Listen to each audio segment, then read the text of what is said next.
எல்லாருக்கும் வணக்கம். இன்னைக்கு நம்ம வீடியோவில் வெஜிடபிள் கட்லெட் எப்படி செய்யுதுன்னு பார்க்கலாம். அதுக்கு நான் இன்னைக்கு உருளைக்கிழங்கு, பட்டாணி, கேரட்டு, பீன்ஸ் கொஞ்சம் எடுத்திருக்கேன், கோஸ் கொஞ்சம் எடுத்திருக்கேன். இதெல்லாம் தவிர முள்ளங்கி, காலிஃப்ளவரு, அதுக்கப்புறமா பீட்ரூட் கூட சேர்த்துக்கலாம். ஆனால் பேஸ் வந்து உருளைக்கிழங்கு முக்கியமாக இருக்கணும். இந்த காய்கறியில் தேவையான உப்பு போட்டுட்டு கொஞ்சம் தண்ணி ஊற்றி வேக வைக்கணும். தண்ணி வந்து காய்கறி மூழ்கிற அளவுக்கு இருந்தால் மட்டும் போதும்.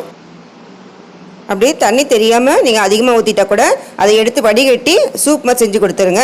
இப்போ நம்ம வேக வச்ச காய்கறியில் சோள மாவும், அரிசி மாவு, கொஞ்சம் ப்ரெட்டு தூள் இதெல்லாம் சேர்த்து நல்லா பிசைஞ்சிக்கங்க.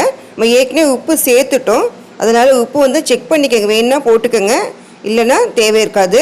நல்லா மசிச்சு எடுத்துக்கோங்க. இந்த உருளைக்கிழங்கு அதில் காய்கறி எல்லாம் மசிச்சுக்கணும், ஏன்னா முழுசாக தெரியக்கூடாது. அப்புறம் தேவையான அளவு கொஞ்சம் மிளகாத்தூள் போட்டுக்கோங்க.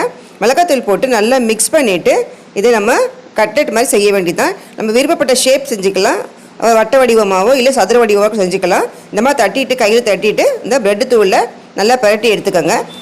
இது காய்கறியில் நல்லா வெந்துடுறதுனால உங்களுக்கு சீக்கிரமாகவே ரெடி ஆகிடும். அதனால் நீங்கள் ஃபஸ்ட்டு இது மாதிரி செஞ்சு வச்சுட்டு அதுக்கப்புறமா தோசைக்கல்லில் போட்டு கொஞ்சம் எண்ணெய் விட்டுக்கோங்க.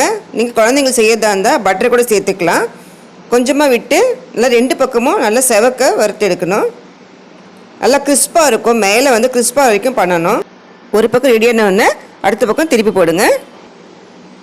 சில குழந்தைங்களாம் காய்கறிலாம் சாப்பிட மாட்டாங்க, பொரியல் பண்ணி கொடுத்தாலோ இல்லை குழம்புல வச்சு கொடுத்தாலோ. அந்த மாதிரி குழந்தைங்களுக்கு இந்த மாதிரி கட்லெட் செஞ்சு கொடுத்தீங்கன்னா நல்லா விரும்பி சாப்பிடுவாங்க. ஏன்னா இது சாஸோடு சாப்பிடும்போது ரொம்ப பிடிக்கும் அது குழந்தைங்களுக்கு. இது ஈவினிங் ஸ்நாக்ஸாக நம்ம எல்லோரும் சாப்பிட்லாம். கண்டிப்பாக ட்ரை பண்ணி பாருங்கள். இந்த வீடியோ உங்களுக்கு பிடிச்சிருக்குன்னு நினைக்கிறேன். இந்த வீடியோ உங்களுக்கு பிடிச்சிருந்துச்சின்னா லைக் பண்ணுங்கள், ஷேர் பண்ணுங்கள், மறக்காமல் சப்ஸ்கிரைப் பண்ணுங்கள்.